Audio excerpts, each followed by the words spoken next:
Hello! Welcome back to our YouTube channel. Sa video na ito, i-share ko sa inyo yung ThinkPad T520 na Lenovo. So, meron siyang error na 2100 detection error on HDD. So, mayroong problema sa hard disk drive. Kaya kailangan nating i-troubleshoot. Kaya samahan nyo ako sa ating isang video na ito para maipakita sa inyo kung paano natin i-troubleshoot ang problem ng Lenovo na laptop. Sa mga bago sa ating channel, pwede nyo i-click ang subscribe button pati na ang notification bell para agad kayo ma-notify at laging updated sa mga videos na i-upload natin dito lang sa ating YouTube channel.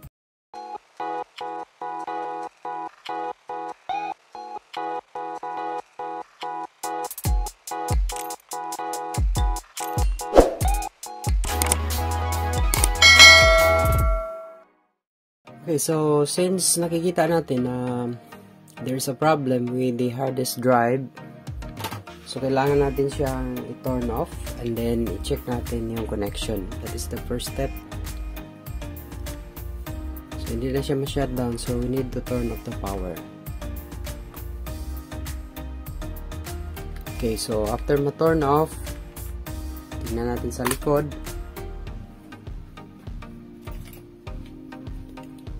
Focus tayo sa compartment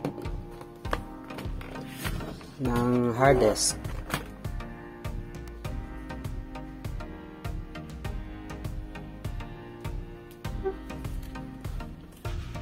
Disconnect muna natin yung battery.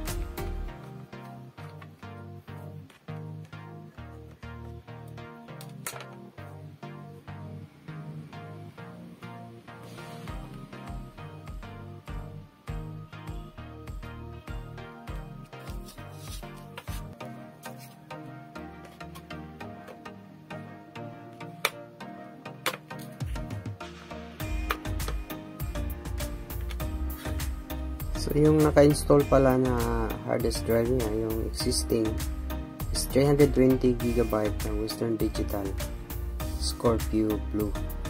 So, hindi nag-detect siya. So, susubukan nating i-reset muli. Baka problema lang sa connection, yung pag-detect. So, lalagyan natin ng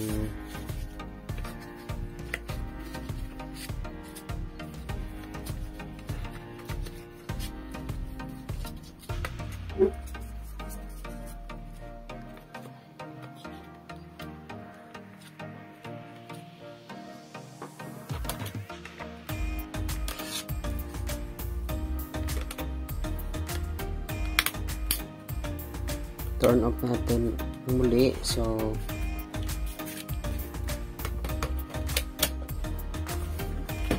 mamaya na lang natin i-set. Susubukan muna natin i-turn on. Baka lost contact lang or hindi masyadong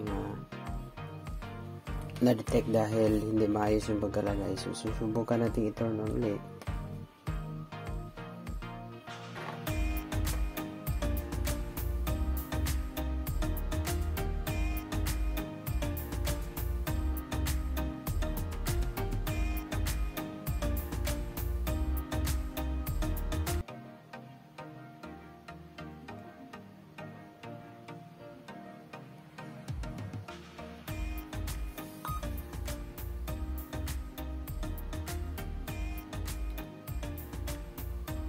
Okay, ayan. So, bumabalik siya. Sa tingin ko ay ang problema lamang is yung lost contact or hindi maayos yung pagkalagay ng hard disk drive. kaya hindi siya nag-display or hindi siya nag-function. So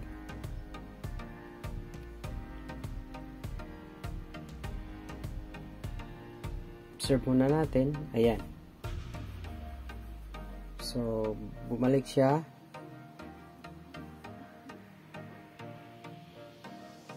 And then naging okay na ulit.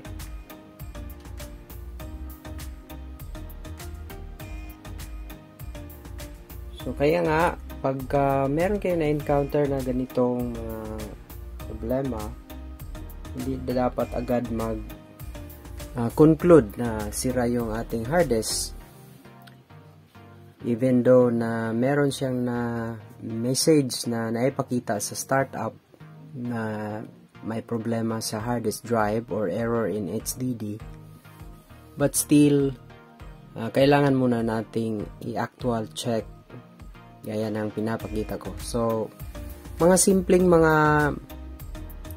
problem, pero kailangan talaga ng masinsinang pag-check.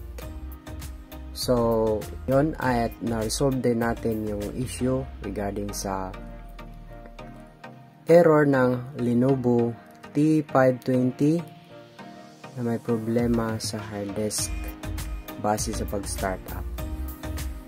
So yun lang ating ma-share sa video na ito. Gustuhan mo ba ang video ito? I-click ang subscribe button, i-like and share din sa iba. At i-click ang notification bell para laging updated sa mga videos dito lang sa ating YouTube channel, Handilina Vlog. Maraming salamat sa panunood. Hanggang sa muli!